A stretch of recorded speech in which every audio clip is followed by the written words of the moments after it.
Hello everyone, and welcome to all the cards on the table. This video is a collective reading for the Leo full moon that's happening on the 5th or 6th of February 2023, depending on where you live. This full moon will be at 16 degrees and 40 minutes of Leo. The sun will be in Aquarius. We have this sense of opposition that we get with all of the full moons. So I'll be running through the collective energy for this full moon. I'll be talking about the astrology and pulling some cards while I do so, as well as doing some energy work. As you can see, my hands are moving around right now, and this is independent of my conscious thought. I channel through my body, amongst other things.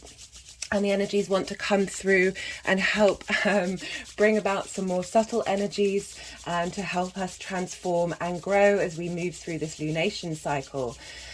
This is, as I said, a full moon in Leo. This operates from the heart space. Leo is ruled by the sun, so there's a lot of light and warmth and growth with Leo. We also have the sun in Aquarius, which is the collective air sign. The sun is in its full traditionally in Aquarius because it is opposite the sun in which the sign in which it rules. Saturn also rules Aquarius, and there's quite a dim, dark energy to do with Saturn, and so the sun's light, which is yourself, your consciousness, your sense of who you are, your purpose.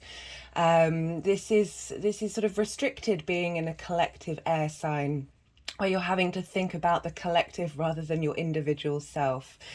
My name's Chloe, and I work with card divination, astrology, and, as I said, energy work. Please hit the like button if anything resonates in this video.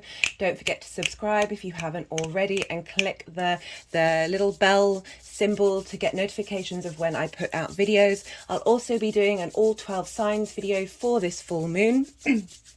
As well as a short tarot summary of what comes up. If you feel like you don't really have time to sit through, I know these videos can be quite long. I find listening on a higher play speed, the information can still get through, and there's usually a lot of great information that comes through, lots of lovely channeled messages that really help us understand the energies of what's going on right now and how to apply them on an individual level. Don't forget to check out the description box. I will list all the decks. I tend to I'll list what the crystals mean that I have been called to use during this video, as well as write up the poems from these two cards that come up during the reading. And I've also got an Instagram. I always forget to plug it, but I've started posting a lot more on there. It's not just about the new and full moons. I'll write up stuff about that's going on that isn't necessarily linked to the luminaries. And it's also a lot of fun. There's a lot more information that comes through that's just easier to put in writing rather than doing a video. I've also been doing some all 12 signs videos for a lot of the transits for the other planets. Do check those out. I tend to pull maybe 3, maybe 5 cards for each of the signs. Lots of information coming through there as well. Well, so before I start talking about the Leo full moon, I want to talk about what's called a cross-quarter fire festival. So we have the winter solstice, the spring equinox, the summer solstice, and the autumn equinoxes. These are the quarter festivals. These mark the pivots in which the seasons are changing. They happen during Capricorn, Aries, Cancer, and Libra season. They're all cardinal energies. They like to start things. It's momentum. With the cross-quarter energy, we have this in-between phase. So with the winter solstice, we would have planted seeds to start the new cycle as the sun's beginning to get more light. Now we're at the cross quarter and these happen during fixed signs, is the sort of the continuation of that energy. So this is called Imbolc, and it's very much about the earth awakening, buds are, sorry, I was just holding up the cards. So these were cards that I pulled before doing the reading to see what messages Imbolc wanted to give us. And we have this is from the Shamanic Oracle deck. As I said, I put them all in the description box. They pulled Standstill, Fire and the Sun, representing where we've been with this energy, where we will be with Imbolc, and the Sun. So Imbolc happens between the 1st and the 2nd of February. This is a time when Earth is awakening. Buds are forming on the trees. The sap is rising in everything that's growing. The Earth is stirring. It's not quite getting the momentum up that we get with the spring equinox. As I said, it's the in-between period between the winter and the winter solstice and the spring equinox. This is when we have the rising of Kundalini energy. Kundalini energy goes up our spine. It's a very powerful activation energy. It's our life force. Often a reason why a lot of people have lower back issues is because of blockages around our root and sacral chakra that are holding back our Kundalini energy from flowing. Kundalini energy is also very prominently linked into the snake symbol, and it's this energy of our primal energy rising up through our spine in order to, as I say, activate all the chakras and bring us strength and vitality. So this energy is rising. This is helping the reactivation of Earth's energy grids. This is ley lines. They're called serpent paths, and big ley lines are called dragon lines, which is a higher vibrational level of the serpent. So this is a semi-square. If we think about the winter solstices and the equinoxes, they square one another. These are semi-squares, and a semi-square is half a square, so we're getting half of that friction energy from Mars, but it's also an aspect that will be moving towards a sextile, which is an aspect of Venus. So we have this desire to bring things together along with this motivation to create, but it's not quite manifestation energy. It's still, we're tending to the seeds and the resolutions that we made during the winter solstice. This is asking you to be creative with your cultivation of abundance as the earth is slowly building up into its abundant state. This is a potent and fertile time for an inward journey, contemplating the rise of energy and the future harvest. You know, this is asking you to invoke the life force of your inner fire, especially as this is just before this full Leo moon, which is happening, as I said, on the 5th. So it's a couple of days before. It's really helping you tend to that inner fire. Leo is the fixed fire energy. It can be linked to the hearth, the campfire, that which people gather around, that which is maintained. So it's really asking you to look inward at your own inner fire, and, as I said, re-examine your resolutions. Think about what you've learnt, think about what you can build on and what you need to let go of. This is a great time for divination because the nights are still quite long, so we have that we're not quite at equal day and night yet, which is the spring equinox. So we still have more dark than we have light, but more light is growing and coming, but that darkness is still there. And that's the void space is a great space to connect through divination, however you choose to do that. Even if it's just contemplating and meditating and seeing what comes up. This is a wonderful, wonderful, fertile time. And I did chuckle when these cards came out because they truly do represent the energy of Imbolc right now. We were at a standstill with the winter solstice, this time of contemplation and planting seeds. There's very little movement around this time, but it's building. And as I said, this is a fire ceremony. So maybe get a candle and focus on that candle and put your intentions and your abundant space there. And then we have the sun, because of course, you know, we're heading to a space where more sun is coming. But let me go back to the fire because I wanted to read from the book, because it asks you to warm your hands and your heart by your inner fire. Let it burn away your hardships. Let it consume your pain and your sorrow. Has life become too rigid, too cold or too superficial. Light a candle or make a bonfire and toss into the flames everything that has become stiff and painful. Give it all to the fire for rapid transformation. Set your life on fire. Now this just to me perfectly sums up the energy of Leo and Aquarius. As I said, the sun in Aquarius is traditionally in its fall. This isn't necessarily, just makes it a little more difficult while the sun moves through this time, because it's really asking, the light is being dimmed because you're spreading out to the collective. But we've got Saturn there, and Saturn can be a bit rigid and a bit stiff. It likes systems and routines. While Leo rules the heart, Aquarius rules the circulatory system. So we have this wonderful combination of the heart that is the center of everything. If we operate from our heart space, it magnifies by fivefold.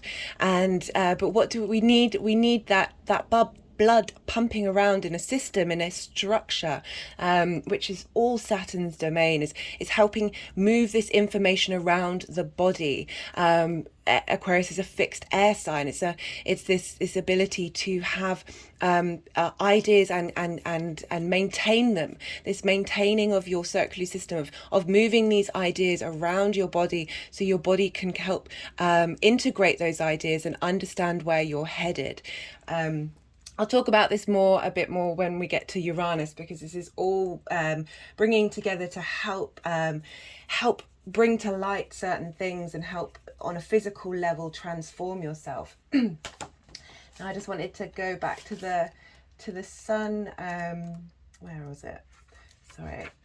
What happens when the energies want to do something with one hand? Okay, no, they're helping me out. Where is the sun? What was that? 53. So the sun, have you been hibernating?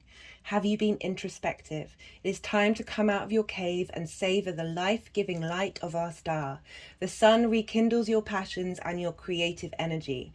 Life is calling to you to shine your light and add your lightness and humor to the seriousness around you. Get out and play. This was so very significant because this was the card that I pulled for the energy of the Leo full moon.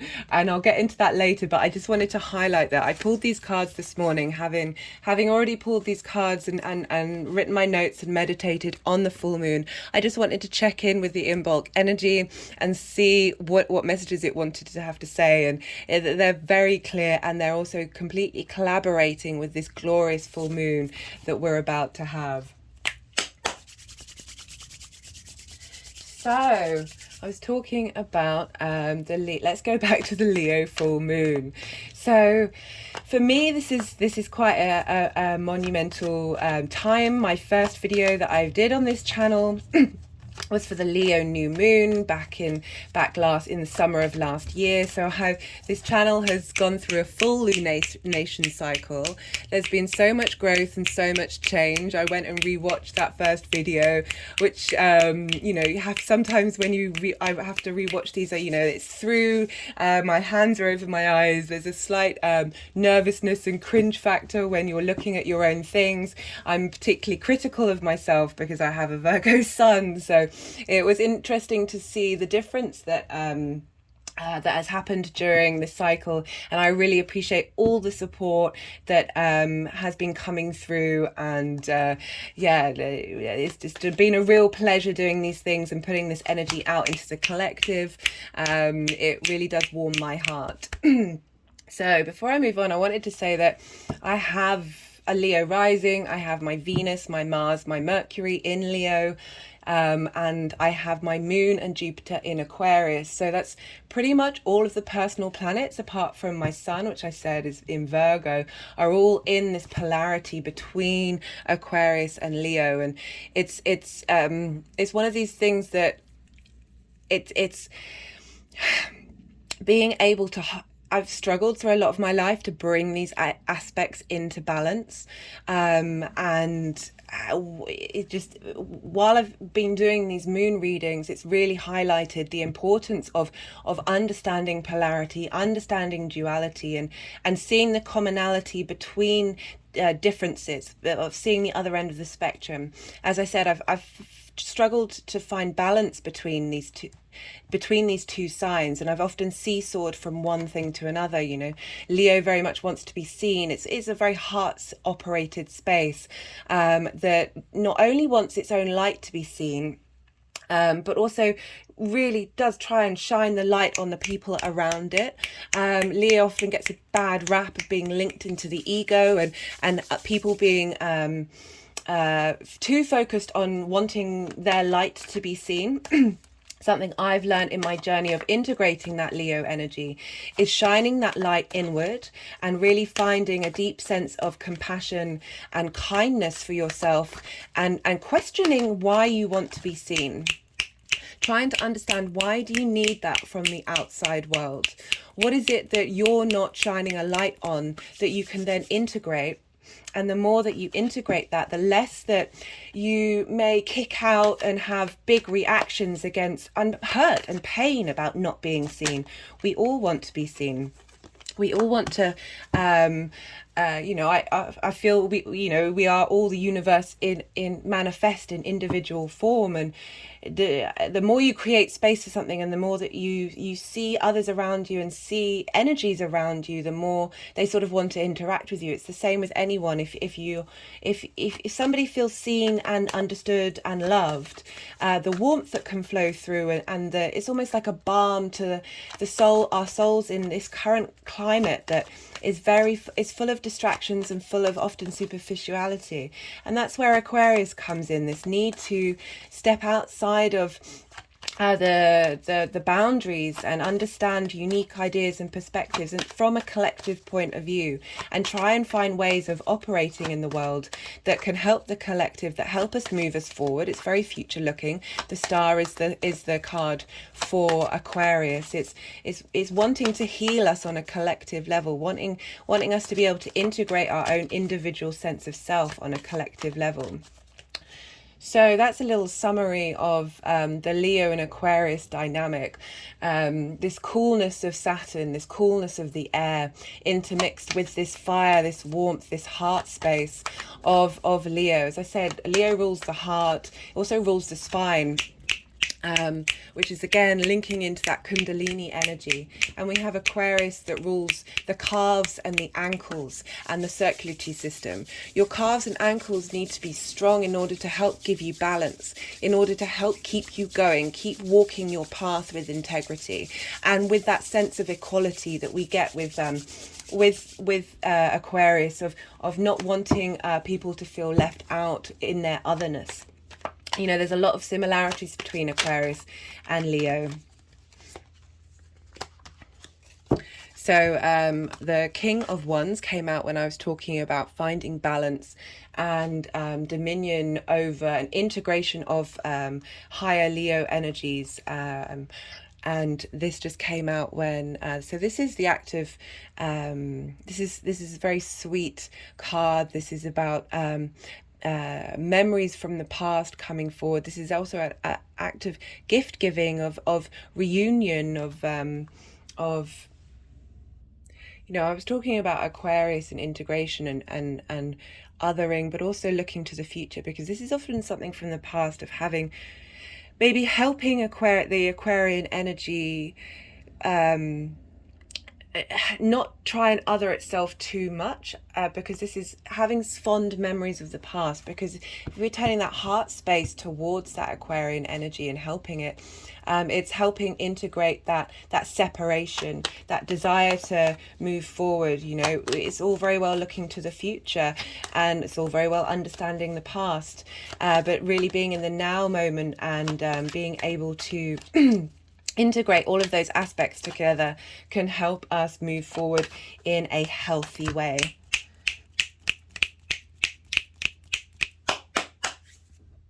Apologies, just had a cough in my throat there. I'll be talking about the throat when I get to Uranus, which is in Taurus. So, a full moon, this is a balance of opposites. As I said before, this can seesaw out of harmony, but this full moons are asking you to hold space for both of these energies and integrate. We often find strength by not hiding from ourselves, not hiding from the parts of ourselves that may be out of balance or may be hidden from us. When we're out of balance, conflict can arise, crisis can arise. You can feel energetically drained. Full moons often are a time when hospitals and police stations are quite overridden. You may feel quite impassioned. People in your life or things that come up for you may highlight things that you haven't integrated. You know, every day is a school day. Everything that we encounter can be a lesson. So if there is crisis moments that come up, particularly because we've got this full moon in Leo, which can be quite dramatic, there's a performance quality to Leo. There's a real, as I said, a real need to be seen sometimes when we haven't really acknowledged and valued seeing ourselves rather than seeking it from the outside world. So as I said, yes, so hospitals and police stations can be quite overrun. You might interact with people who trigger you and your response mechanisms. You may trigger yourself. And this may create conflict, but it's highlighting your unconscious needs, highlighting that which you haven't integrated. The moon is our emotional body. It is our unconscious. It's where our intuition and our instincts come about and rise to the surface. And we have the light shining a light on what is unseen. So we have this very cool intellectual energy from Aquarius, revealing what's in your heart space, helping perhaps ground that Leo energy and help think from a higher perspective, a bigger collective perspective about your emotional needs, about what it is that isn't seen or wants to be seen. You know, full moons are also a time of harvest time. This is when all the work that you've done to help integrate comes in, and you know, having some fun, being, you know, let that Leo warmth really highlight and shine that light on yourself, as I said, but also be around people, let that light shine on others, help them understand that we, you know, Leo's ruled by the sun. The sun is the center of the solar system. It is the focal point. It's where we receive the energy from the universe, amongst other places, but it's one of the fundamental places that we do. The bringer of light brings about life. It's really highlighting that, you know, oh, a magpie just flew directly in front of my viewpoint. Is just one for sorrow, isn't it? So that brings into sort of the mundane level that we've got going on here. That there's a lot of sorrow out there. There's a lot of conflict. There's a lot of drama. There's a lot of not thinking collectively in a way that genuinely helps the individual. Leo's about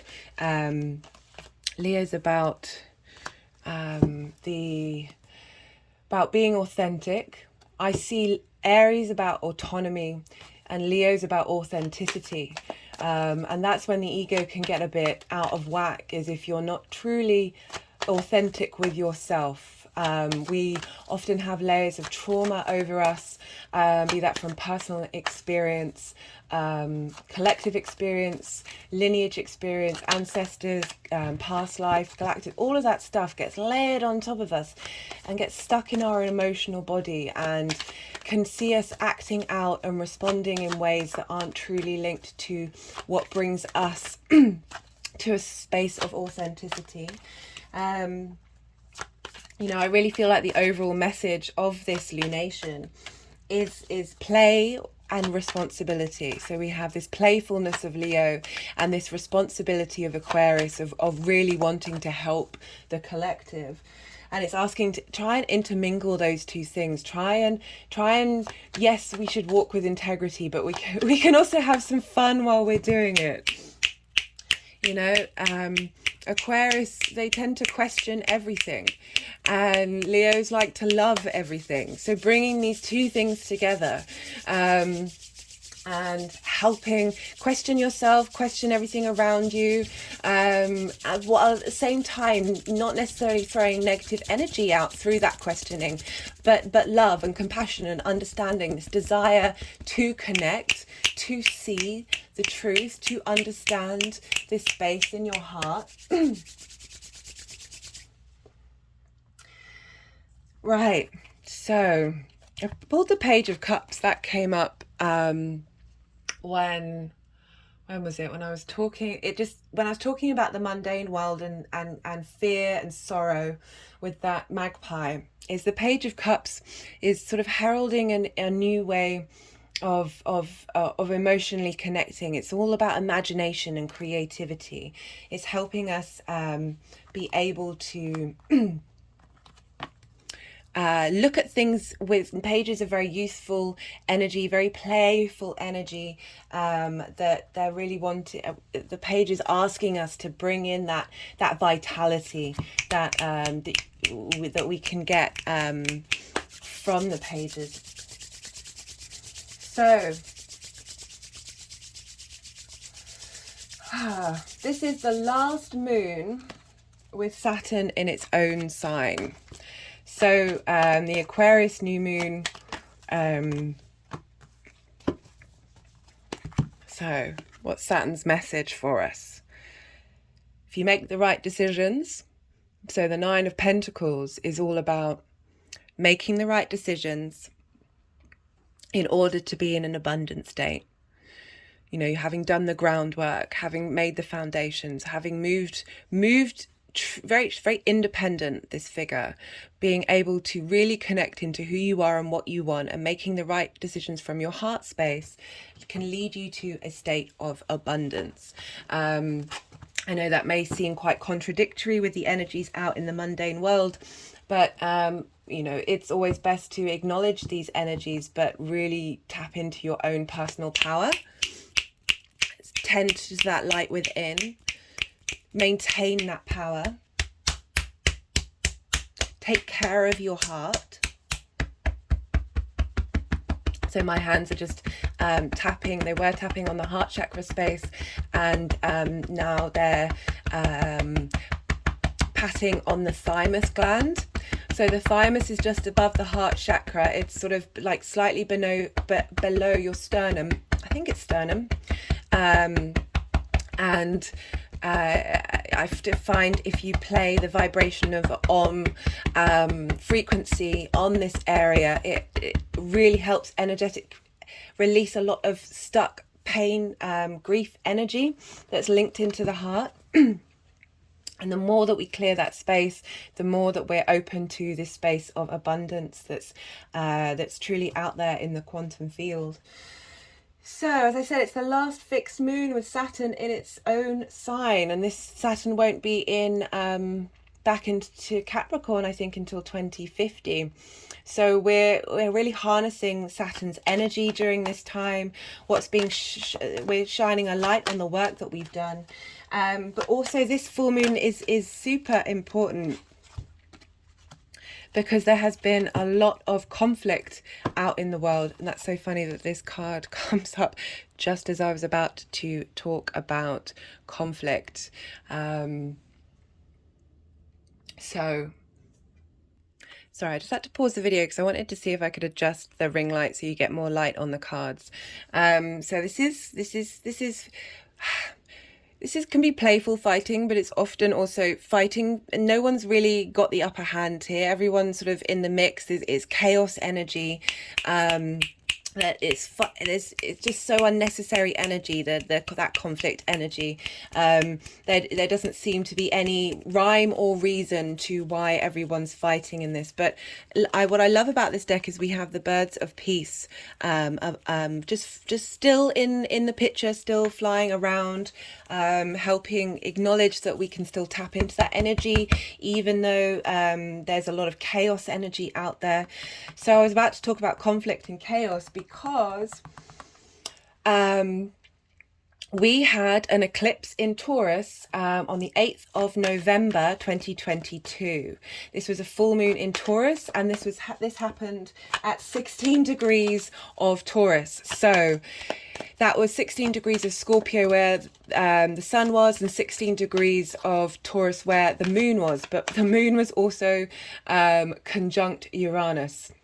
So this was big energy. Eclipse energies tend to bring about endings and new beginnings. I said in that video, do go check it out. It's still very valid because eclipse energy can take a while to manifest.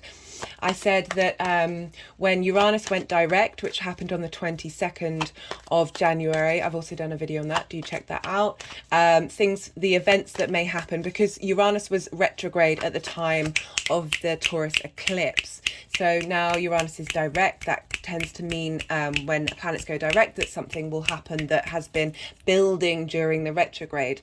Also, this lunation is a possible time for when that eclipse energy can come through, because we have the sun and the moon squaring Uranus in Taurus. So whereas we had this, the moon and Taurus, the moon and Uranus in Taurus and the sun in Scorpio, we have these square energies with Leo and Aquarius. These are all fixed signs. This is all fixed signs have there's a longevity to it. It's changing you for the long term, but yeah, so we this full moon is squaring that energy. So whereas we had an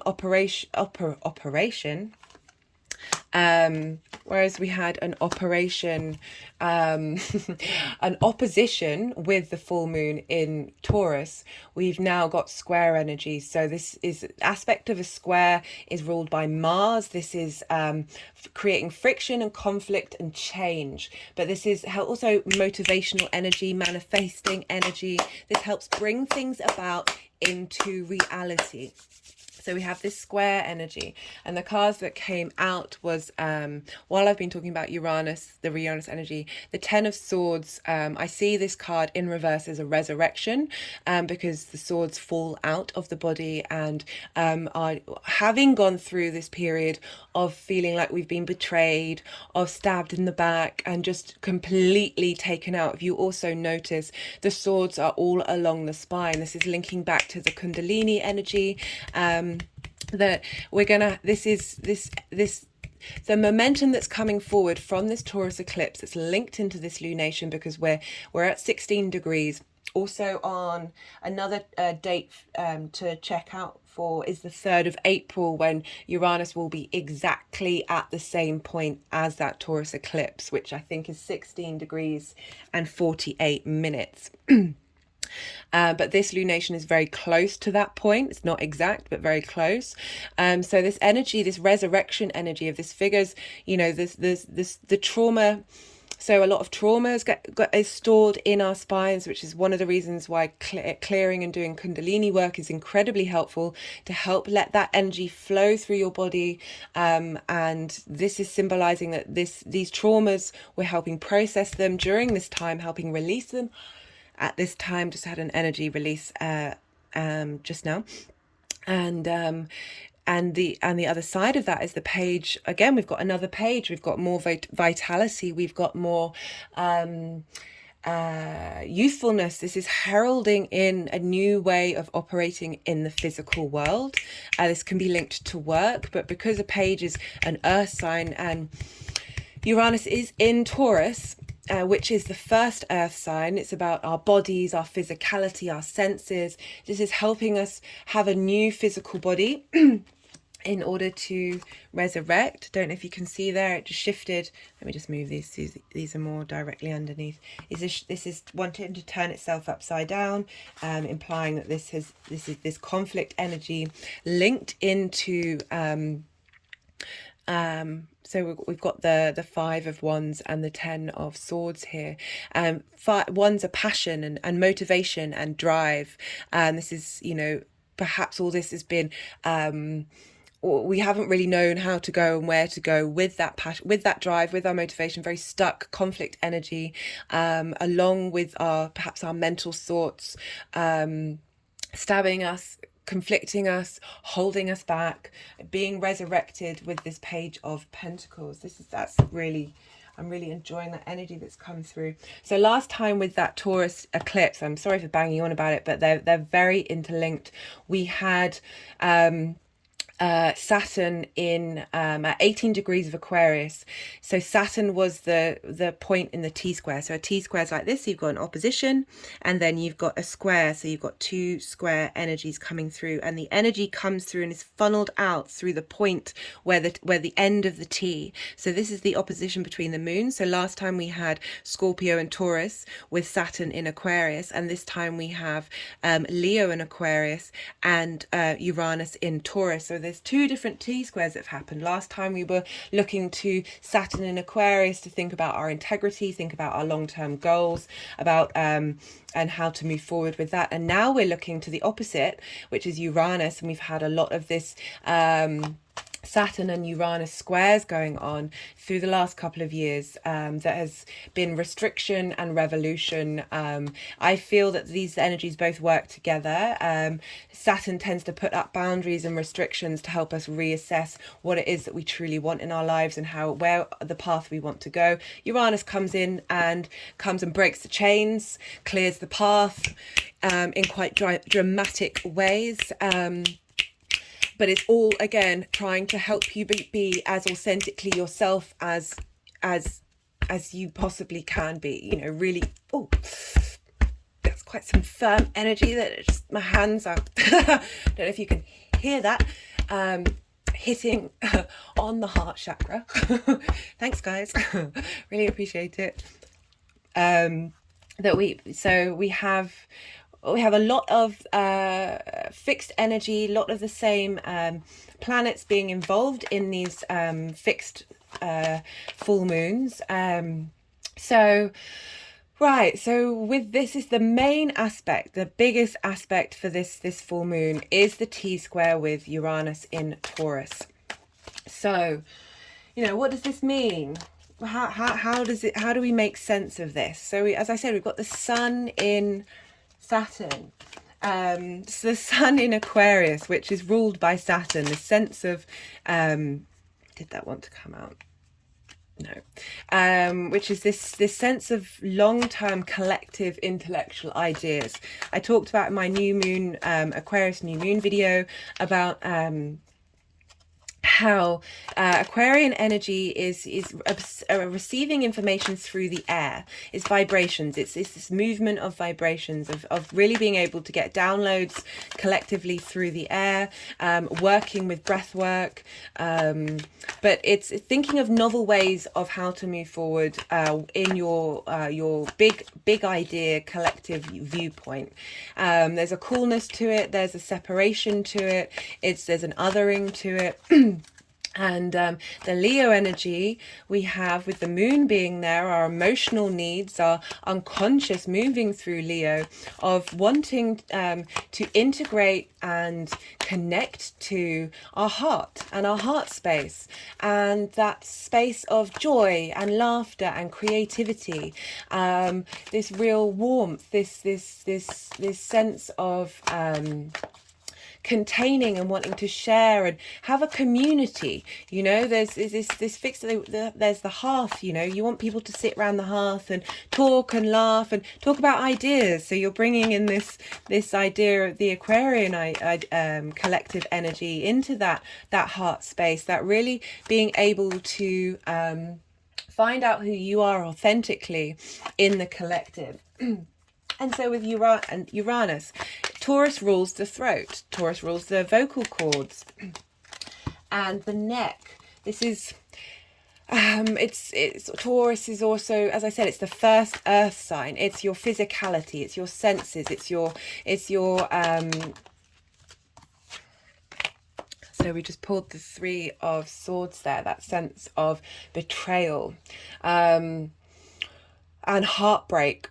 When we look at the throat chakra, often it's blocked because of the Three of Swords, because of things that people have said, because of the pain that we feel in our heart, that stops us from being able to speak, stops us being able to really understand what our heart is beneath that betrayal, beneath that pain, beneath that trauma.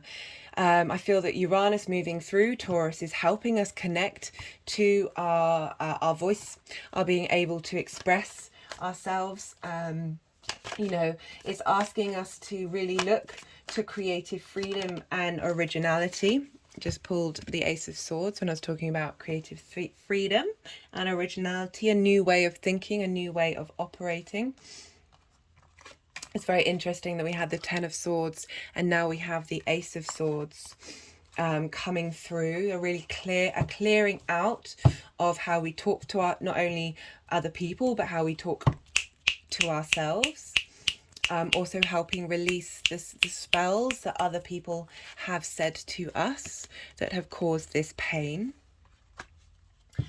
So Uranus is very innovative, is often linked into the idea of the mad genius, flipping things on its head.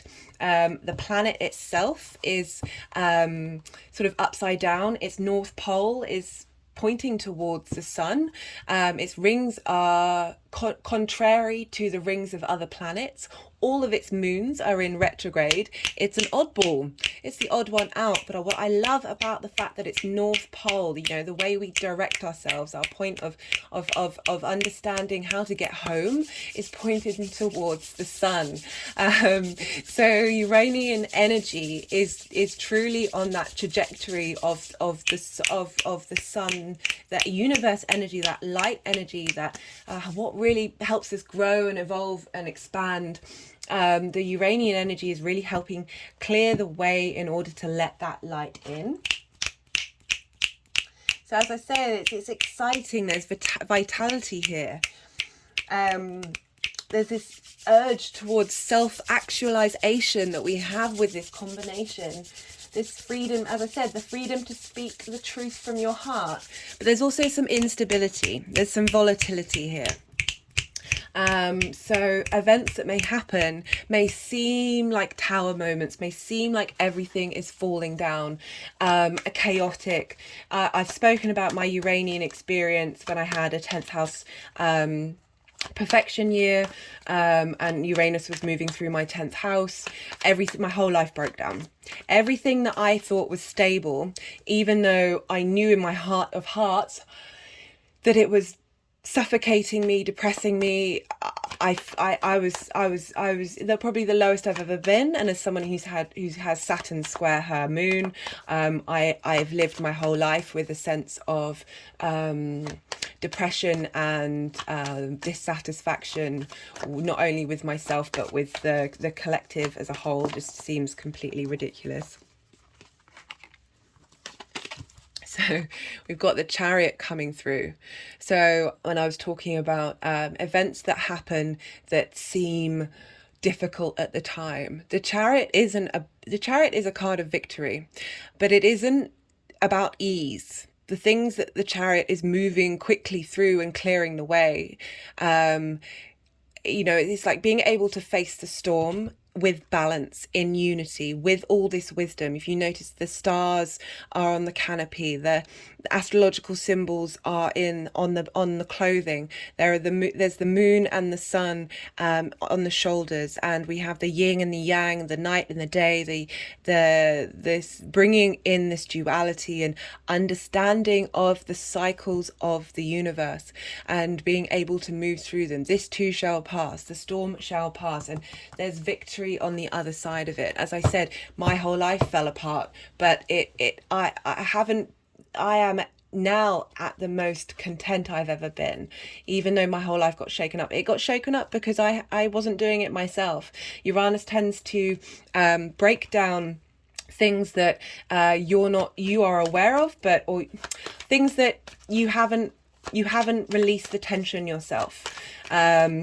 So if you start doing that work, if you understand what you know, truly looking into yourself and being able to clear where that tension is, where that stuck energy in your heart is, of being able to be truly authentically yourself, you can then work with the energies of Uranus, and that change can help liberate and level up in perhaps a less dramatic way.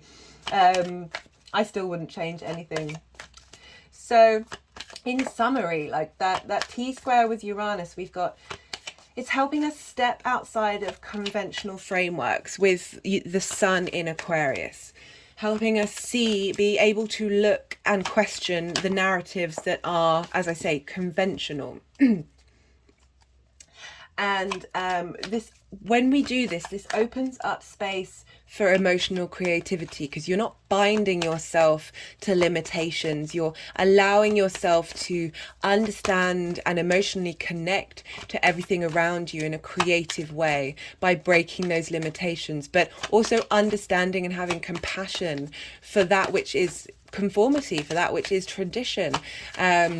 You know, being able to hold its hand while also moving forward, you know, this fully integration.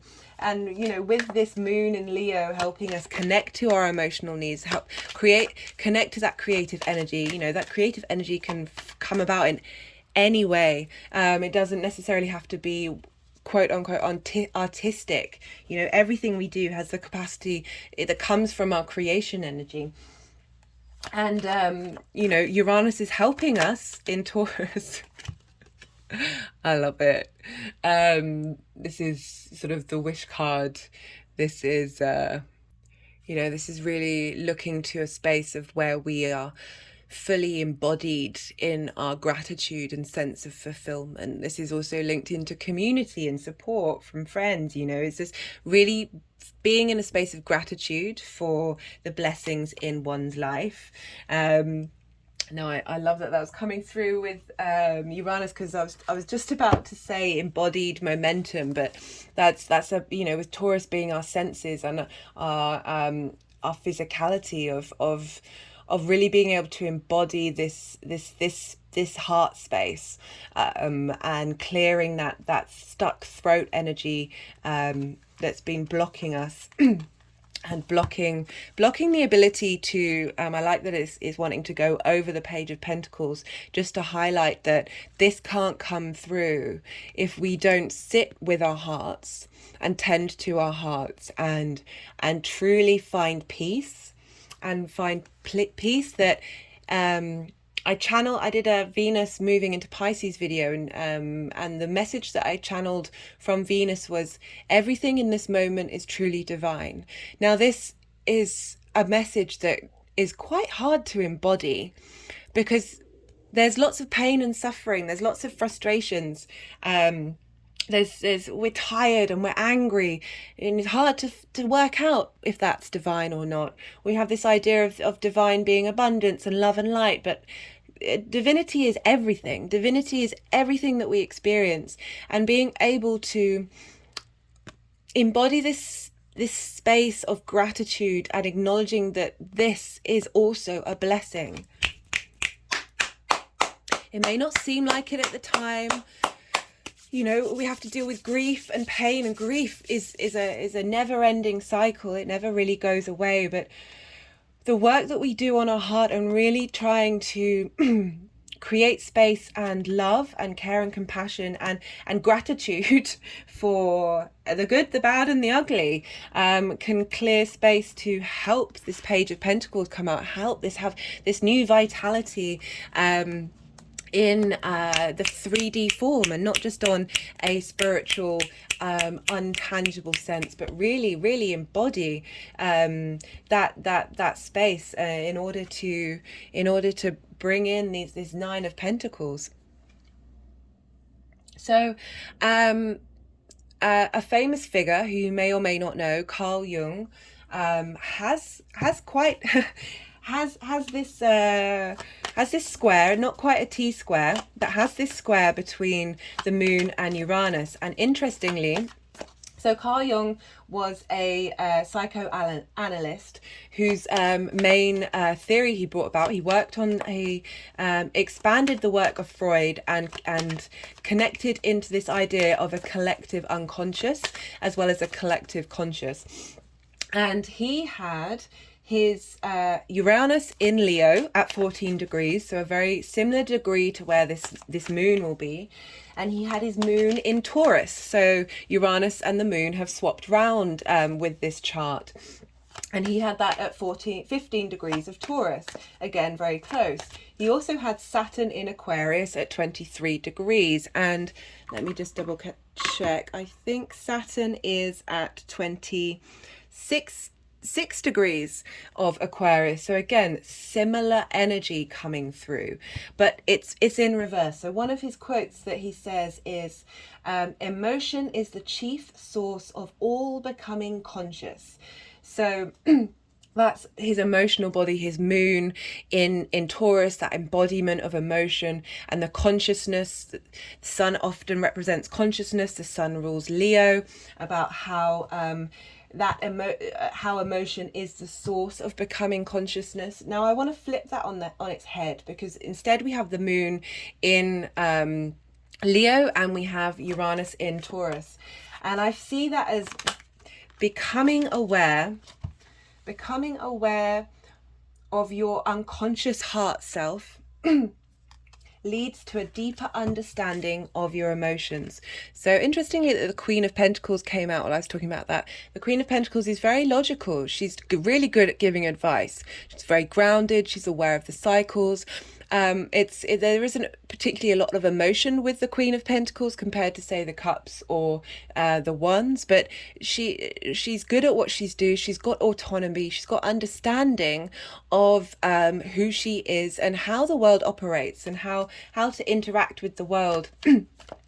And but I like that it's that groundedness of flipping it around, of, you need to look to who you are, who your heart is, to be able to understand why you have the emotional reactions that you do.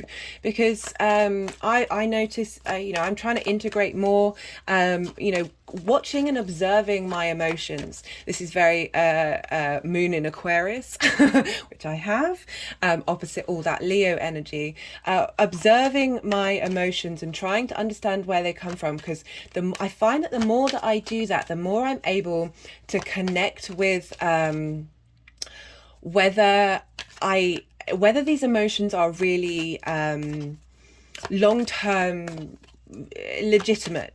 I don't mean to negate emotions. Sometimes I do. I have Cancer in my 12th house, which is hidden from me, but I also have this, my emotions tend to be hidden from me on a day-to-day level, but when I do connect to them, I often have almost a sense of complete emotional breakdown when I listen. Oh God, I can feel the emotions coming up when I listen to a song where the lyrics really connect to me, or the melody really connects to a part of my soul, and it honestly feels like everything's falling apart, and the tears that are wanting to come out of my eyes are so potent with emotional energy that I have to kind of push them back, because otherwise I'd just break down while I'm walking down the street.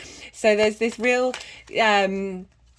emotions are so incredibly powerful, and I really feel that because of the moon being in Leo and really sort of highlighting that sense of performance, that possible imbalance with not being seen. So this is the card for grief, that grief that we may have for our heart space. Again, this is pulling up linking into the three of hearts, the Three of Swords, the Five of Cups. This figure is looking at the three cups that have fallen over, and in the traditional Rider-Waite is wearing black, that are symbolizing grief. Seeing that which doesn't work. This can also be Aquarian energy, very focused on that which doesn't work, and wanting us to fix it now and sort it now. Grief is a process. Grief it goes through cycles, which I mentioned before. But the important thing is that there are two cups that are upright. There are still parts of your life and parts of who you are, and this space of abundance, this emotional connection of being full. And it's about turning around and looking at them, but not denying that grief space, not hiding from that grief space. That this full moon is helping us perhaps tap into that which we haven't really been able to grieve, that the true deepest truths of our heart, that the pain that we have felt, in order to understand these betrayals that we've been through, how to then move through it and resurrect and release in order to start a new way of communicating with your heart, and bringing through that energy. But yes, truly understanding yourself, as I said, leads to an understanding of your emotions. So bearing witness to your emotions, bearing witness to where you're triggered and how you're triggered, and really bringing it back to the sense of self. That Leo energy of trying to understand what is it that your emotions are trying to tell you about, what unmet needs you have, and what hasn't been fulfilled, and where you need to shine. Oh, just got an energetic release then. So I say energetic release, it's energy that comes out of my mouth. And my head usually goes up towards the sky and releasing that energy. Sometimes energy comes in, sometimes goes out. Of really trying to evaluate who you are and understand your authentic self. So we have that really powerful energy coming through. And how we have this embodied healing in Taurus with Uranus. And because Uranus and the moon are often linked to quick emotional healing. And our emotions and the pain and our trauma, I've talked about this very often in a lot of these videos. It's so fundamental to my journey of evolving and getting more in touch to who I truly am, rather than the trauma that I've been through. Is being aware that trauma is stuck in your body. The Body Keeps the Score is an amazing book. I'll put the link in the description, and really helps you understand that energy is stuck in your body that blocks your energy flow, blocks your kundalini energy. That means that we aren't able to be authentically ourselves, because those traumas often happen from the exterior, and then we cultivate that and keep that within. And often traumas that have happened during our childhood that we have no awareness of, as I said again, as on collective traumas, all of those layers upon layers that are stuck in this physical form. As humans, we are incarnate here in order to process those things, for the collective, for the universe, because our bodies are so powerful, they're so amazing, they're the biggest blessing that we have. And we're so there's often a dismissiveness of the physical form in the spiritual community, but it's that integration of the physical, of that earthly energy with that universe energy combined. Should I go and get it? I'm going to go and get a card. So this is one of my favorite cards. This is from the Toltec Oracle deck, which I don't use in my readings because they really ask you, the text in the book is so transformational, and it's not really appropriate for these readings. But this is the Feathered Serpent. This is about, as I was talking about, that integration of becoming of acknowledging the fact that you're here on this earth and you are also part of the universe, and we are divine in these bodies. It's such a powerful message to really understand and not shame this physical form, and not shame our bodies, and the reason why we're here, the reason that we're in this chaotic, ridiculous, wonderful, abundant, individual, completely just the earth experience in itself. It can, there's a heavy energy, but there's also this amazing ability to create and explore every single aspect of the human experience and integrate that together. So I just wanted to share that card with you. So we've been talking about the main aspect, which is that T-square of Uranus, that is asking us to look to Uranus as the release point of the imbalance or the energies of the sun and the moon. And because that's in Taurus, this first earth sign, as I was talking about, this is I see this as, especially with the cards that have come up, that are sort of confirming what I'd been thinking about, a new way of interacting with our physical body, a new way of resurrecting our 3D form, creating genius within us, and sort of reconfiguring that space. So over the weekend, while the moon was in Taurus, I wanted to do the video because I like doing these videos when the moon is halfway between each lunation, and I had a migraine. I haven't had migraines since I was a teenager. It was this deep, sharp pain. I was unable to sort of move my body.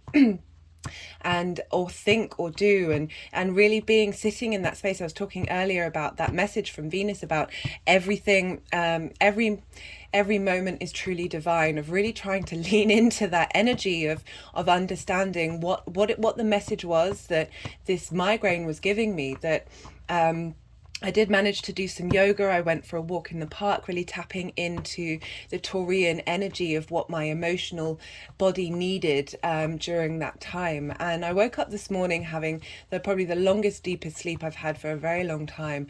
And I felt completely renewed, having moved through that space of pain and understanding how it's hard to move in a space of abundance when we have pain, when we have when we're tired, when we're frustrated, and acknowledging that sometimes that energy is just to get us to slow down, to get us to really tap into our emotional body, our emotional space. But it made me think, well, if that's what the moon is doing on its journey on the way to the full moon, with that square energy, which is manifesting in the 3D form, like what does that mean for the full moon? What is that sense of rebooting, but that uncomfortable space that Uranus can bring about, that friction, that change in dynamic, and it honestly really felt like a reboot. It felt like that pain, that stabbing, and also my lower back was really playing up, my spine was really playing up, of moving through that pain energy, moving through that trauma, moving through that grief in order to come out the other side and see the light and see the beauty, and really being able to appreciate the yin and the yang, the duality of our existence.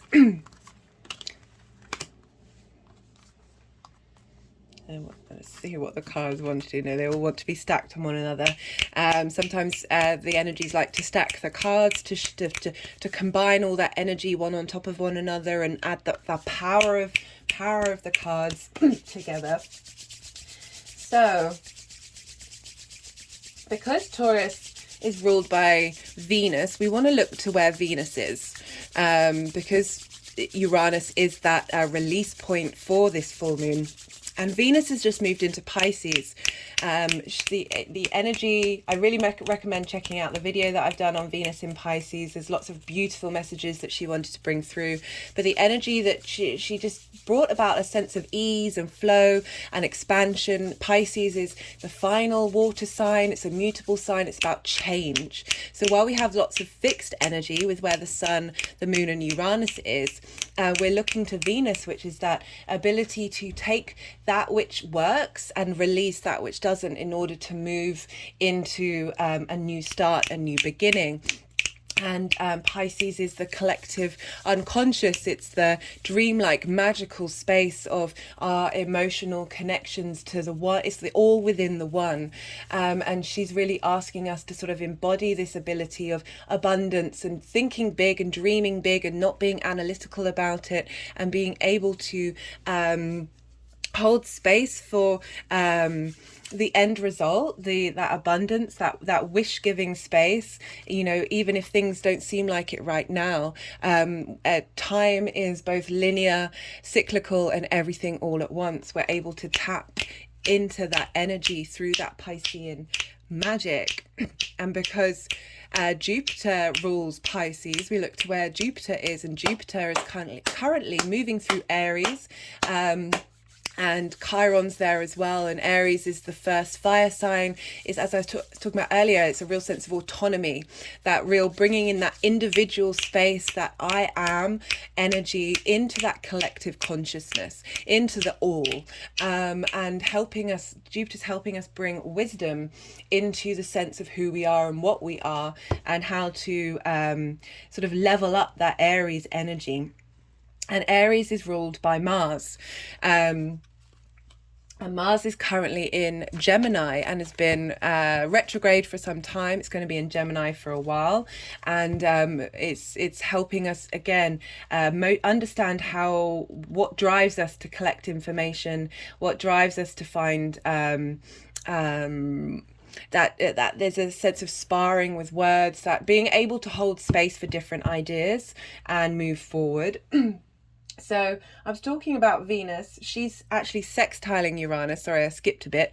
Sorry if this is a bit confusing. So Uranus is in Taurus, ruled by Venus. Venus is in Pisces, and they are sextiling each other. The energy of a sextile is the energy of Venus, and it's about bringing in harmony, connection, desire, pleasure, bringing together of things. So she's really helping facilitate whatever happens with Uranus in Taurus that may be quite volatile. She's helping bring in a sense of harmony that is helping the collective emotional space, and helping bring in some magic. And Venus is also in Pisces, trining the South Node in Scorpio.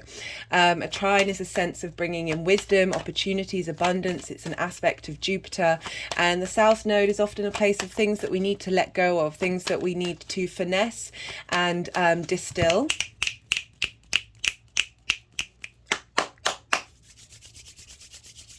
Had an energetic release then, and helping us find connection and harmony with that letting go space. I don't know if they want to, with that moving through grief, moving through that darkness of Scorpio, of turning the stones in order to get to the light, helping us release in our emotional body, because this is all linking into Taurus. And helping distill. So one of the cards that I pulled before doing the reading for the overall message is this of vinegar. Now, vinegar can be used to clean, to help purge, to help cleanse. It's also used in the distillation process, which is really breaking down and separating impurities to get to the truth of the matter. Vinegar also has an incredibly strong smell, and this links back into Taurus because taste and smell are all part of the senses, which is the Taurian realm, and these can really help us connect to memories, and this can, during this full moon, can help release those, I often find when I smell something, the memory that comes back is so vibrant. It's one of the most powerful tools to recollect, and helping us, whatever may come up in that way, may help us trigger trauma, help trigger memories that have maybe blocked us and diminished our sense of self, or help us bring back fond memories to help us understand that part of ourselves and the loving, caring, joyful, creative part of ourselves. So, as I was saying, Jupiter is conjunct Chiron and Juno in Aries. Chiron is the wounded healer, helping us understand the wounds that we have in order to turn them into medicine. Juno is very much linked into commitment. What do you want to commit to in yourself, in the Aries energy of your life? Chiron and Juno are trining the moon.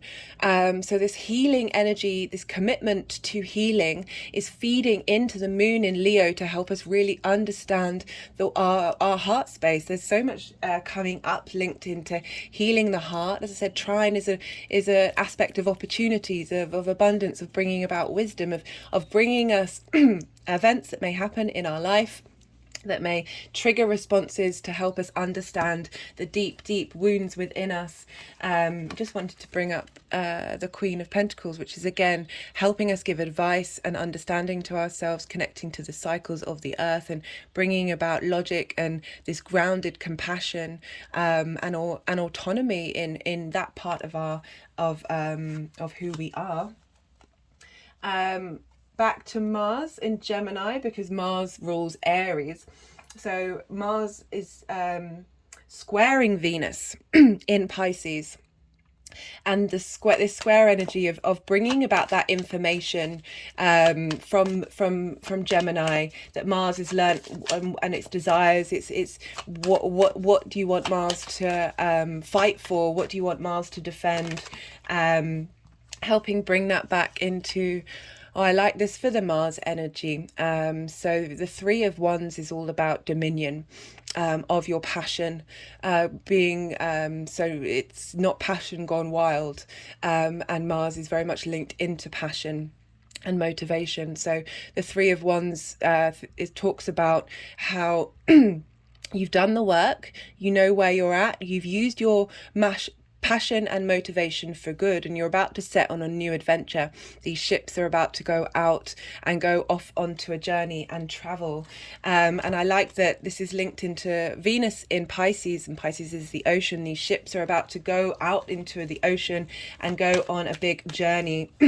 And with that square between Mars and Venus, it's helping bring about change in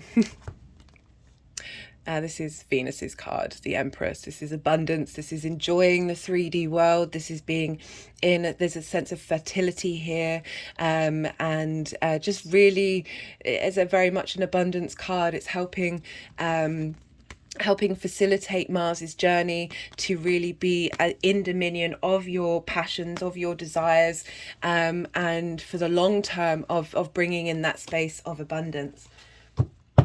We also have, so whereas Chiron and Juno were trining the moon, and they're both fire signs, so fire, when it's a trine, and they have communication, they have the same element, they're able to share resources. Gemini, Mars in Gemini, which is an air sign, is trining the sun in Aquarius.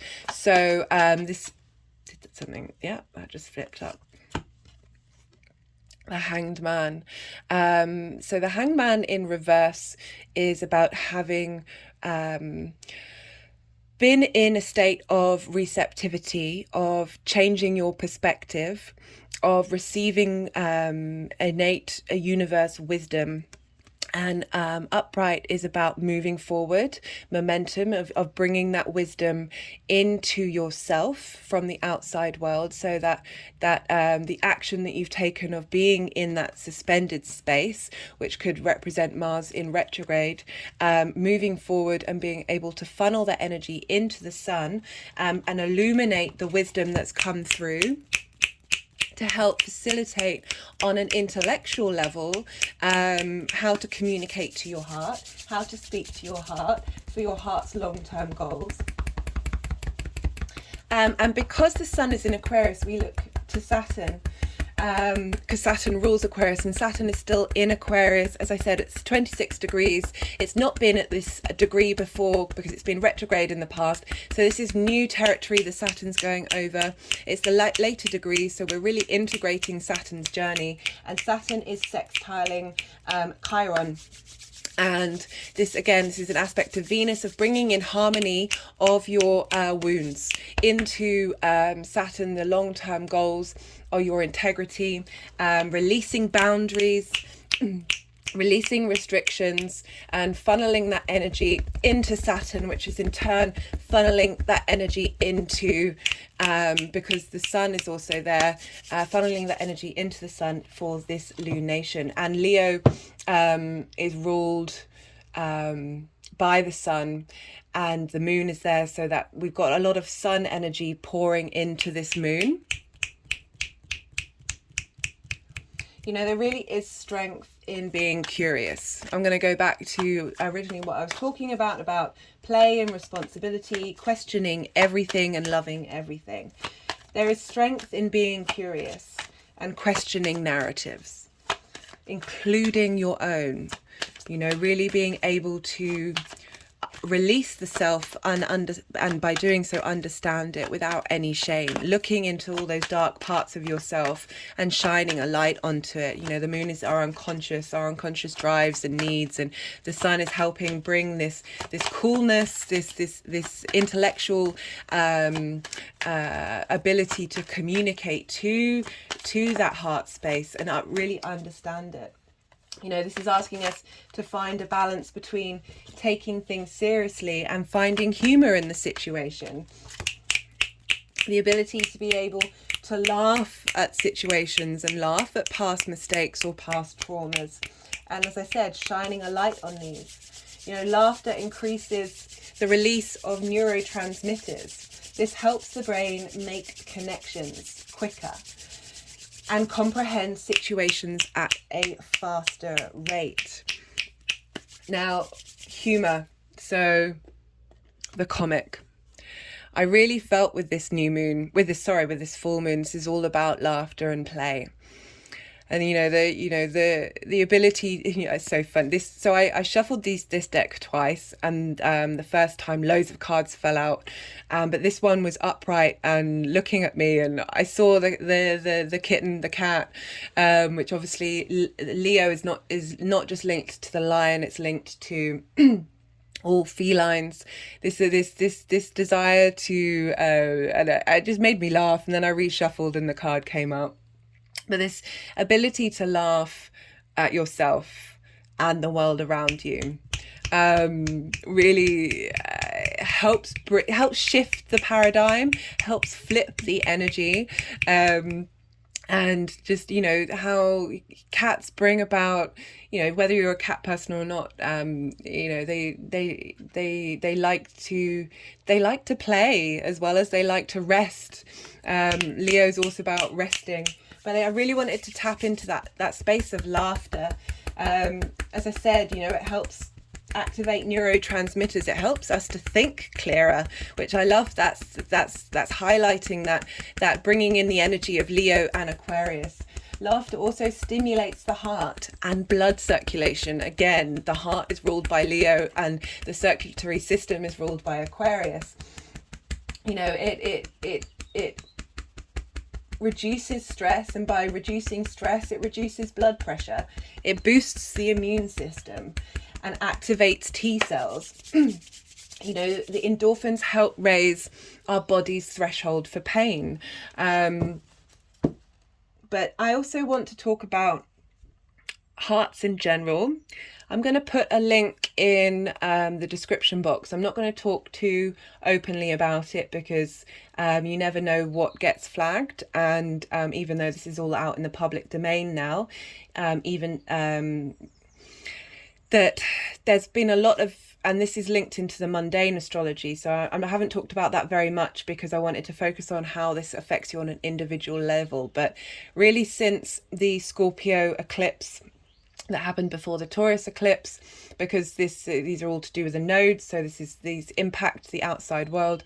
There's been a drip feed of information coming about that has been known on alternative media for quite some time, and it's now getting faster and stronger, and particularly linked into issues around the heart. And as I said, I'm going to put a video link in the description box if you want to, because I don't really want to put fear out there into the world. But as I said, questioning narratives is so important. Even the narratives that are saying that they're different to the narratives, the conventional narratives. Question everything. That's what we're here to make our own informed decisions. And when we have more information and we're more informed, we can move about with more autonomy and have more understanding of what authentically connects to us and what we connect to on an informational level. There's just a lot that's being revealed, and one of the responses I read in the paper a couple of weeks, well, maybe a week or so ago, that made me really angry that these issues linked to the heart, the response mechanism from the British government was to suggest more people take statins. And that made me really angry because it's essentially implying that you need to take a form of medication on a daily basis in order to solve a problem. It's putting your power into other people's hands, and certainly dynamics that don't necessarily have your best interest at heart. you know, not pun not intended, but also, you know, very appropriate. And it annoyed me because it's not fixing something for in the long term. If we make health style yeah, that's right, health style choices, getting more exercise, taking vitamin D, admittedly that's, again, it's not necessary, I mean, but taking that vitamin D does build your body and make it stronger, so to the point where, you know, you don't need to take it on a regular basis. Getting out in the sun more, very appropriate for the full moon. Admittedly, at the moment, even if the sun's out, you know, the light isn't that strong in terms of the vitamin D, but getting exercise, getting out into fresh air, eating differently, eating more vegetables. I'm not going to promote veganism because, you know, everyone needs to make their own decisions, but having more vegetables, taking more herbs, taking more, I recently created a combination of different herbs to take every day, and you know, they're all quite cheap, and I think they're all quite sustainable products. I might put a list of them on my Instagram, actually. And I have felt a huge difference in my energy levels, and they contain lots of different vitamins, lots of different minerals. They help with, a lot of them help with heart things to do with the heart. There are lots of things we can do other than be dependent on a certain prescription in terms of statins. And even with the statins, there's been long-term evidence saying it doesn't really solve the problem. It just sort of, it subdues the problem rather than helps fix the problem, which is why I was so angry at but this frustration that we have in the bigger powers and needing help from them, it's really asking you to go into yourself, and you know, these things, you know, doing more exercise, eating better, this is kind of could be linked into Saturn's energy. You know, it's the stuff that we don't necessarily want to do, the stuff that takes effort, the stuff that takes a little bit more energy for us to do, but the long-term benefits, and it makes us more autonomous in who we are and less reliant on the outside world. Another really amazing thing that you can do is do some breath work at the count of breathe in for 5 seconds, breathe out for 5 seconds. And the Heart Math Institute, which I will link below, have done a lot of studies, and they say the 5 in 5 out breath count links into the heartbeat of the world. And I just think that's such a perfect thing of the more oxygenated our blood is, the better our heart is, and bringing in the air and that fire energy, that heart energy, and the breathwork energy of Aquarius, bringing that together can be really wonderful things that you can do for your long-term space. That is, I wonder if they want me to read the poems yet, or if they want any more cards, because I'm kind of at the end of the astrology and the messages that I wanted to put across. We do have 3 crystals that wanted to come out and give support for us. Let me see if I can get these closer. So this is carnelian, in the shape of a flame. This is golden yellow danubrite. And this is a sunstone. And because my memory is quite terrible, I have to go and look. I have this, I'll put the book in the description, this great book by someone called Melody, who channeled energies from the crystals. And all of these crystals are linked into Leo, which Leo wanted to be seen. You know, that, you know, there is truth in the fact that Leo wants to be seen. And carnelian helps protect against envy, fear, rage, and releases sorrow. It's very interesting that the grief card came up during that time. And, you know, comedy and tragedy were the two main in Greek times, they were the main plays that were put across this duality of human existence, of this joy and the sorrow. Awareness of link between emotional state and inner condition of self. Stabilizes energy of home. One is love. and can help increase physical energy, personal power, creativity, and compassion. I really liked it. You know, it really, I looked these up after doing my notes and my meditation. And the awareness of the link between one's emotional state and inner condition of self goes back to what I was talking about, flipping what Jung said on its head and looking to yourself first in order to understand your emotional space. Now, the golden yellow Danny Bright is Let Your Light Shine.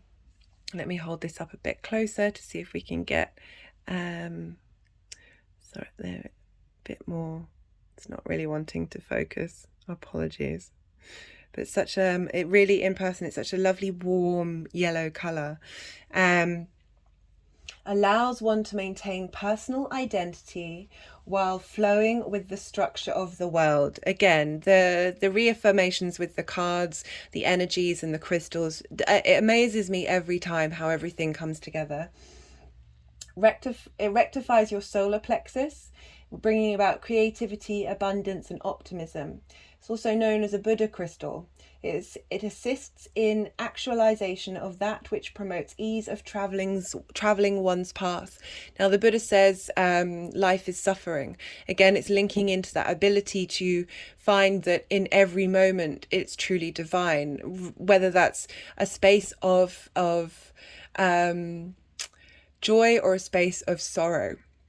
We then have the sunstone, clears and energizes chakras, dissipates fearfulness and alleviates stress, increases vitality, encourages independence, and increases strength and abundance. I like that these crystals are helping work on the chakra space, helping clear that stuck energy in order to do to bring in the Kundalini energy. And so we have these three combined. And so they're just, I don't know if you can see, I've got the snake ring that I held up, and it's wanting to stand. I don't know how they expect me to do this. Sometimes the energies, like sometimes I feel like they're aware of time and space, and other times not so much. So we're just, hopefully you can see, and the energy can transfer. I just had an energetic release when I was stacking those on top of one another. They're wanting to connect to this Empress energy, this abundant space that Venus is asking us to look to. And I also pulled two cards, which usually just one, but two wanted to come through. And we have wisdom and we have death. Now I'm going to read both of these because they really do help give some further inspiration and understanding of these energies. Wisdom. I asked the moon, show me the pearl of wisdom. The moon gestured towards the sea. Go ahead and dive in deep. To find the pearl in the vast ocean, you must look for its luminance. If you want to find your flower, you must follow its fragrance. The rest is paltry. Your path is clear. Now this is bringing in the Uranian energy and the Leo energy and the Aquarian energy. We've got the light, the illuminance of the pearl, but wisdom, which is very much connected to the I know energy of Aquarius. But we also have your path is clear. And if you want to find your flower, you must follow its fragrance. Taurus energy can be very much linked into gardening, to getting in touch with the tangible 3D world of Mother Nature, of being able to smell the roses, this abundant space. She may be talking to a bird, but I often feel like it's very much she's in her garden, able to smell the roses. And with this, with this wisdom card, we're in a world of overstimulation.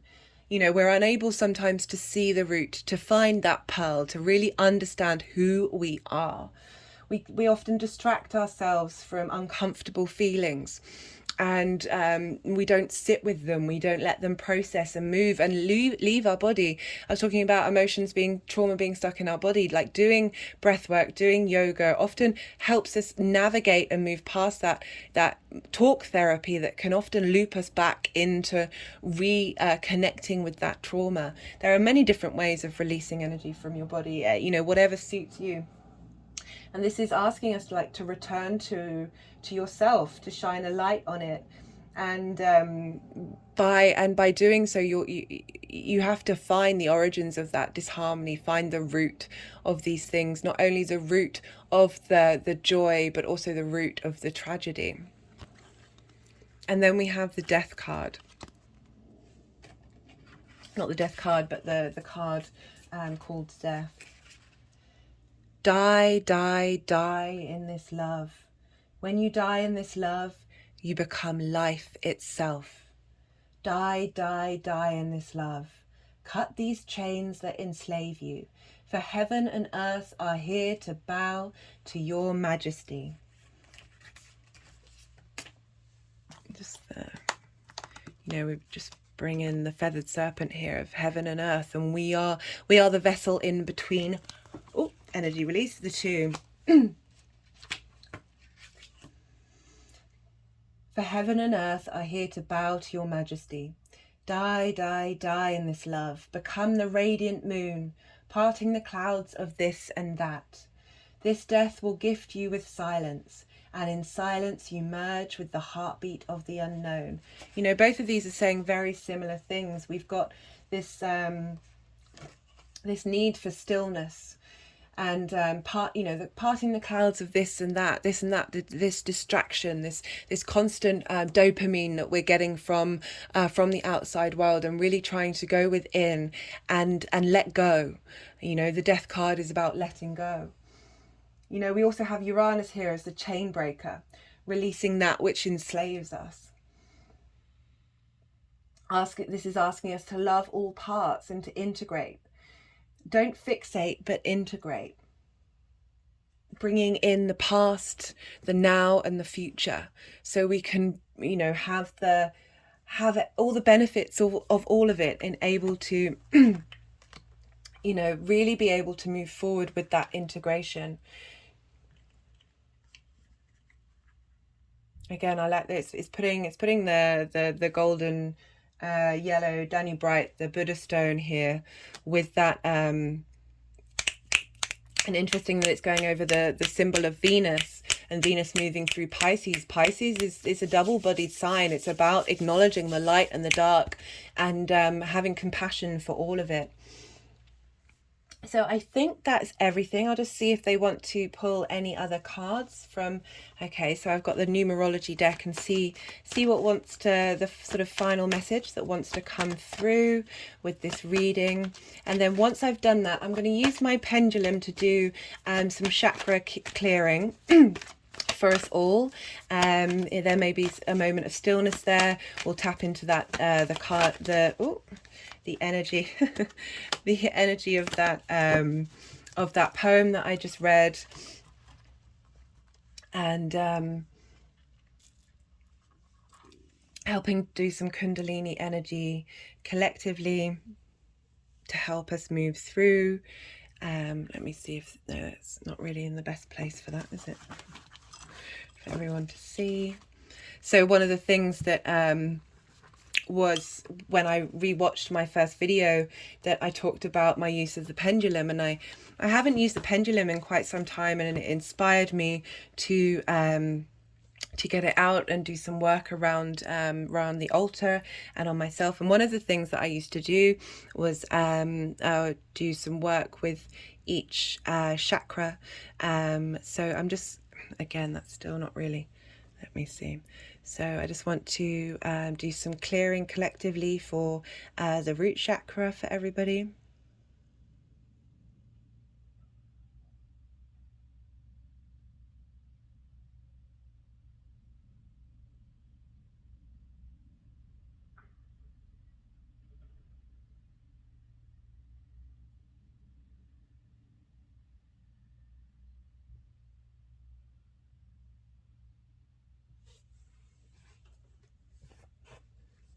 hand just went to where the root chakra was.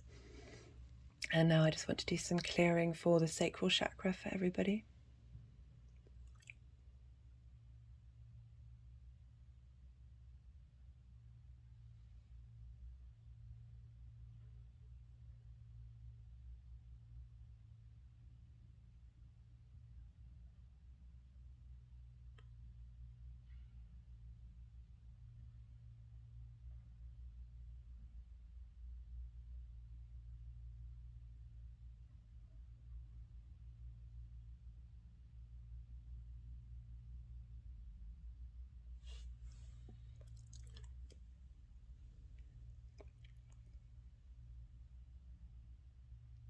And now the solar plexus, clearing for the solar plexus for everybody.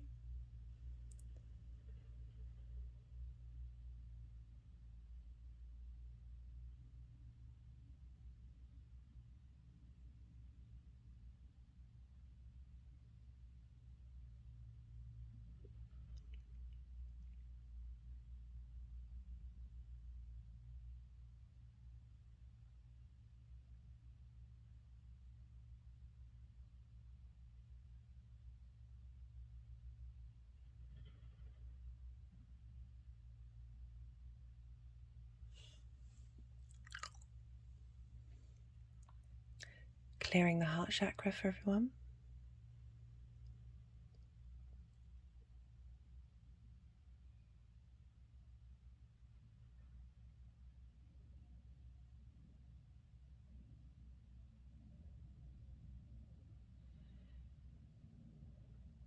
You know, I've said many times during these videos that when we operate from our heart space, we have an electromagnetic field of 3 feet. And we operate from our mind, we have an electromagnetic field of 1 inch. And when two people who are operating in the incoherent heart coherence, that 3 feet goes out to about 3 meters. You know, the heart is the most powerful, one of the most powerful organs in the body. The ancient Egyptians used to keep the heart during mummification process, and they'd discard the brain. You know, says a lot.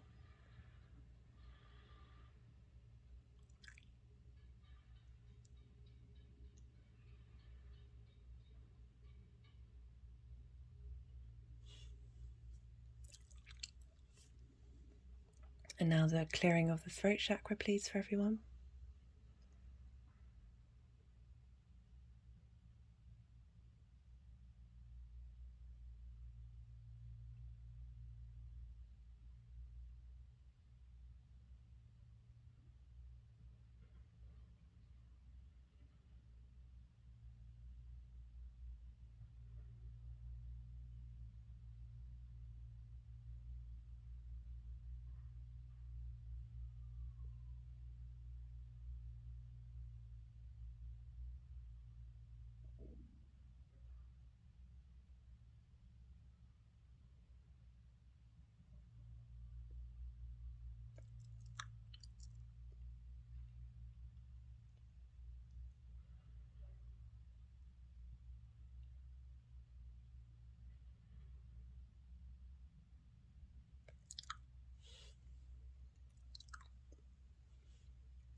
Clearing of the third eye for everyone, please.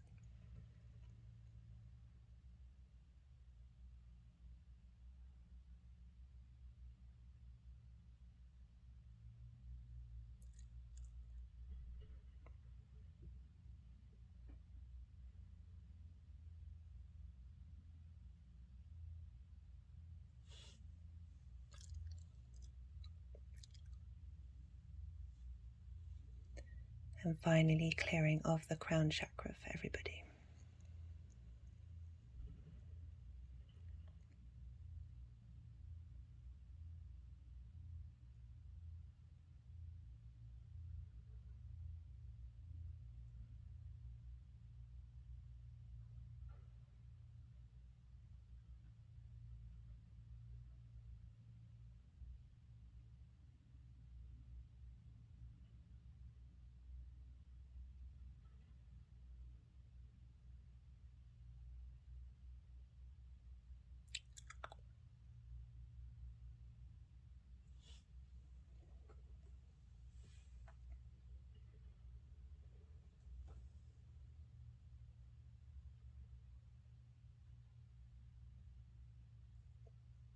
It looks like it wanted to bring in the energy of the sunstone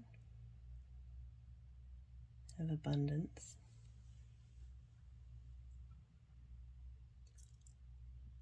To help bring that into the chakras.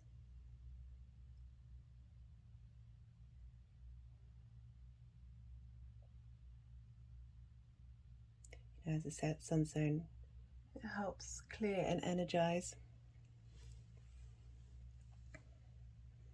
Just holding the pendulum over my heart chakra.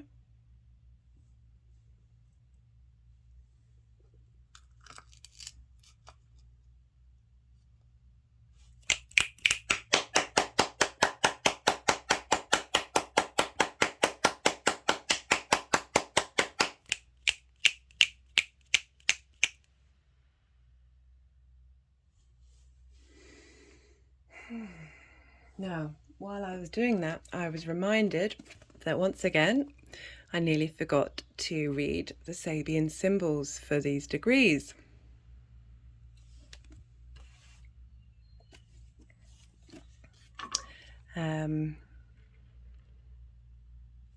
So, with the Sabian symbols, we round up.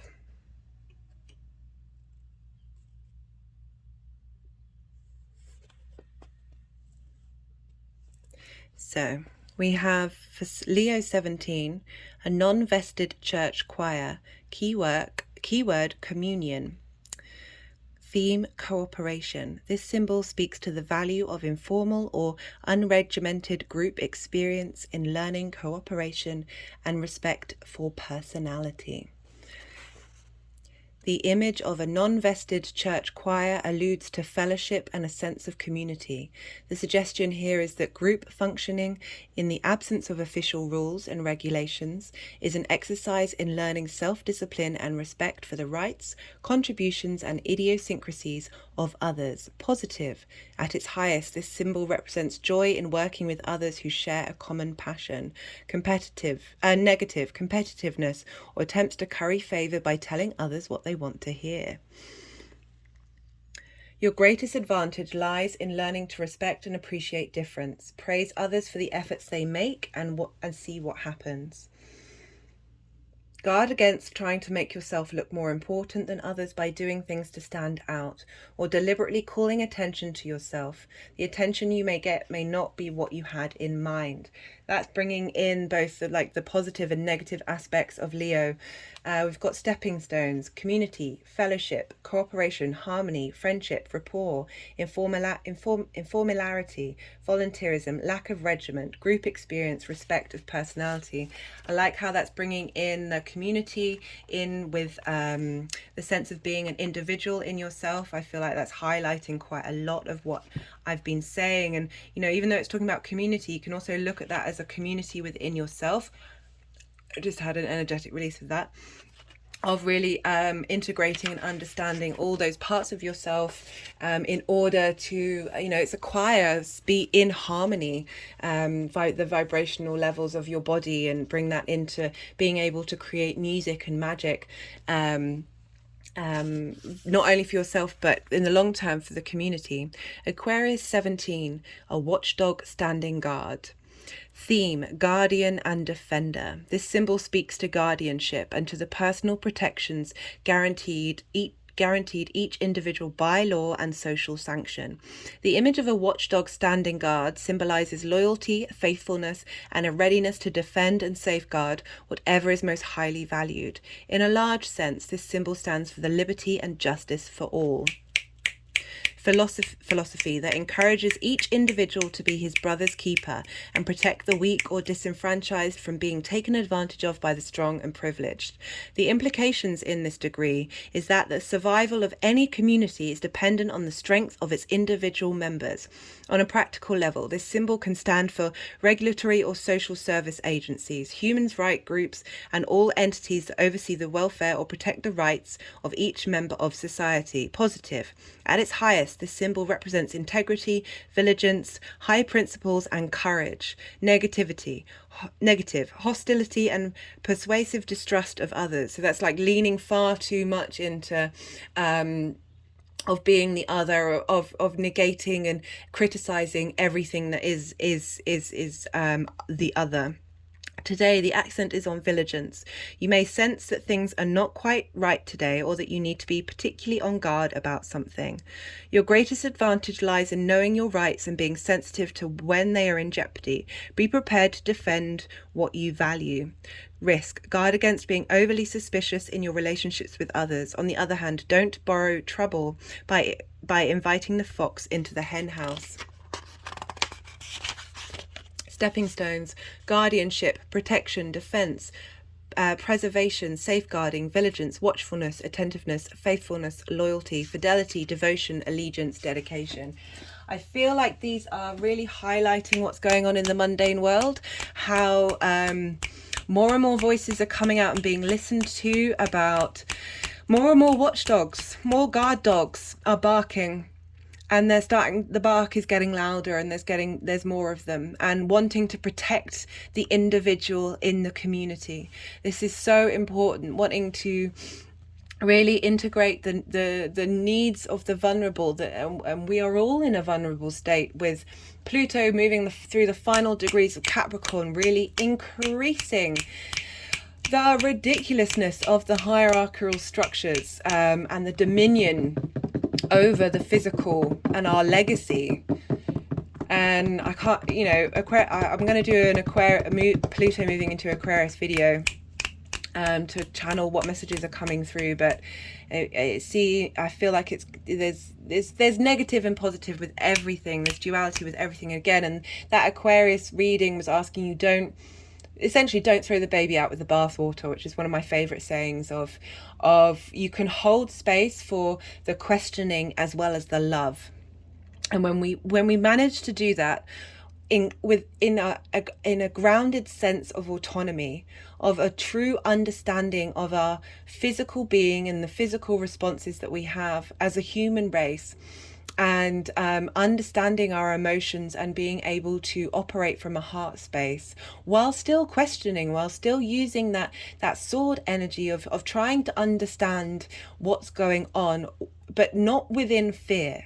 I'm not trying to fearmonger here. The heart can use the fear energy to switch it up and use that motivation. There's a real nub of wisdom within everything, but don't go back to laughter. If you're in a fear state, find something that amuses you, or laugh at the fact that everything is ridiculous. I find that really helps me. Switch that energy up, but be wise. Be mindful of what's going on in the world, and how do you want this to move forward? How do you want to be? There's so much coming through with Pluto moving into Aquarius in terms of technology. There's so much new ways of using technology to impinge the individual that I am unhappy with. But I grew up on Star Trek: The Next Generation, and Star Trek as well, the first one, but mostly Star Trek: The Next Generation, and there's a lot of technology that I can kind of approve of, but I don't approve of the structures that are enforcing it. They don't appear to have not only our individual best interests at heart, but the collective interests at heart. They're just thinking of themselves. It's incredibly selfish energy. There's a lot of Pluto and Leo people out there in the world who are using that transformational energy in the wrong way, and arguably they're having an inconjunct with Pluto moving through Capricorn, and not being able to find balance and harmony with that transformational energy. I didn't want to leave it on a negative, but I also, it's important to talk about what's going on in the world. As I said, I'm going to leave a video link in the description if you care to watch it. Obviously, you don't have to. Focus on yourself, focus on working on yourself. The more we do the individual work, the more that ripples out into the world. And the more impact that we have on the collective consciousness and unconsciousness. Really bring in that idea of that integral heart space. Care about who you truly are, not the layers that have been put upon you or the layers that you've held on to, because it's easier to keep moving in distraction than deal with our grief, deal with the disappointment that we feel in our surroundings, and the frustration and the chaos and the heartbreak of the reality of what's going on right now. There's some real good stuff going on out there, and I truly believe this is the dark night of the soul for us on a collective level, and then the breakthrough is coming. And on that very happy note, I'm going to love you and leave you. Be well until we meet again.